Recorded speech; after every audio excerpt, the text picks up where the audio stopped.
बच्चों नमस्कार। आज की वीडियो में हम लोग हिंदी वाणिका भाग 2 का चैप्टर 1 दही वाली मगम्मा के जो भी ऑल ऑब्जेक्टिव क्वेश्चंस लेके आए हैं। आज की वीडियो में हम दही वाली मगम्मा चैप्टर के सारे क्वेश्चंस जो कि ऑब्जेक्टिव में देखेंगे।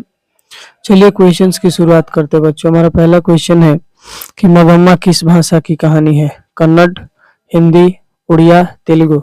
तो बच्चों मगम्मा कन्नड़ भाषा की कहानी है, कन्नड़ भाषा से ली गई है। नजम्मा मगम्मा की कौन थी? बहू, सास, बेटी की सौतीन? तो नजम्मा मगम्मा की बहू थी बच्चों। थर्ड क्वेश्चन, मगम्मा क्या बेचती थी? सब्जियां, पनीर, मक्खन, दही। तो बच्चों मगम्मा क्या बेचती थी? दही बेचती थी। बार बार क्वेश्चन पूछे जा रहे हैं बच्चों। दही वाली option number D correct answer होगा इसका। दही वाली मगम्मा किस भाषा से अनुदित कहानी है? अंग्रेजी, कन्नड़, जर्मन, संस्कृत। तो कन्नड़ भाषा से अनुदित कहानी है। नेक्स्ट क्वेश्चन, रंगप्पा कौन था? किसान, जुआरी, वकील, व्यापारी। तो रंगप्पा कौन था बच्चों? जुआरी था। एक किस्म का वो जो जुआ खेलता था, जुआरी था, लफाड़ी भी था। मगम्मा को किस से विवाद था? सास से, पतोहू से, पोते से कि बेटा से? तो मगम्मा को विवाद था उसकी पतोहू से, कुछ बात को लेकर उससे विवाद था। मगम्मा कहानी की रहने वाली है, सॉरी मगम्मा कहाँ की रहने वाली है बच्चों? औलूर के पास किसी गांव की, सातुर के पास किसी गांव की, जालौन के पास किसी गांव की, कि नागौर के किसी गांव की? तो मगम्मा औलूर के पास किसी गांव की रहने वाली है, वहां की वो निवासी है। दही वाली मगम्मा शीर्षक कहानी में रास्ते में क्या है बच्चों? तो रास्ते में ऑप्शन नंबर 1 है मंदिर है, अमराई का कुआं है, आम का बगीचा है, या डी खेत का मैदान है? तो यहाँ पे अमराई का कुआं, option number B correct answer होगा। नेक्स्ट क्वेश्चन बच्चों, मगम्मा कहाँ की रहने वाली थी?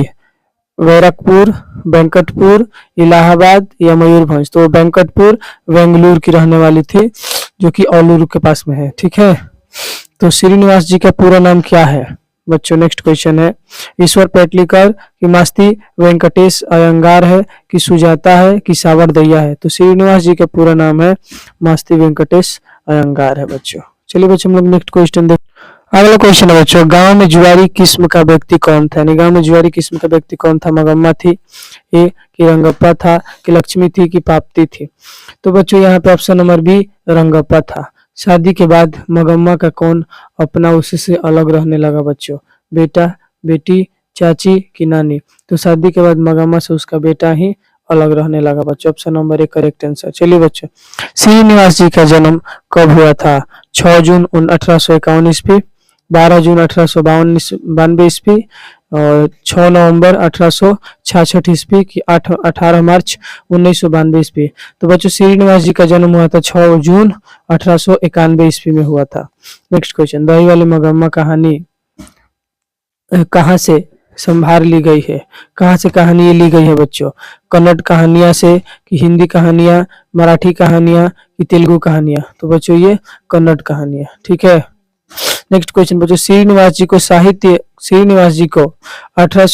1968 में साहित्य अकादमी ने किस कहानी संकलन के लिए उनको पुरस्कृत किया? ऑप्शन नंबर ए, बी, सी की डी? तो उनको ऑप्शन नंबर इस कहानी के लिए उनको क्या दिया गया था? साहित्य अकादमी ने संकलन के लिए उनको पुरस्कृत किया था 1968 में। अगला क्वेश्चन है बच्चों, मगम्मा के भाग्य में क्या नहीं था?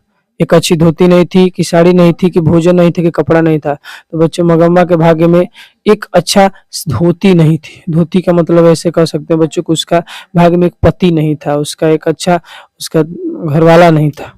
मगम्मा के अनुसार मर्दों का मन कैसा होता है? बार बार पूछा जाता है बच्चों। मन मंद होता है, आश्चर्यजनक होता है, कि चंचल होता है, कि पागल? तो मगम्मा के अनुसार मर्दों का मन हमेशा कैसा होता है बच्चों? चंचल होता है। इसके लिए औरतों को श्रृंगार करना चाहिए ताकि उनके मन को नियंत्रित कर सके। चलिए अगला क्वेश्चन बच्चों, कि रंगप्पा मगम्मा से क्या चाहता था? तो बच्चों रंगप्पा जो था मगम्मा से कुछ पैसे चाहता था। आज की वीडियो में बच्चों हम लोगों ने 18 क्वेश्चंस लेके आए हैं दही वाली मगम्मा चैप्टर से। ऑब्जेक्टिव क्वेश्चंस जो कि बिहार बोर्ड में बार बार पूछे जाते हैं, इनको याद कर लीजिएगा।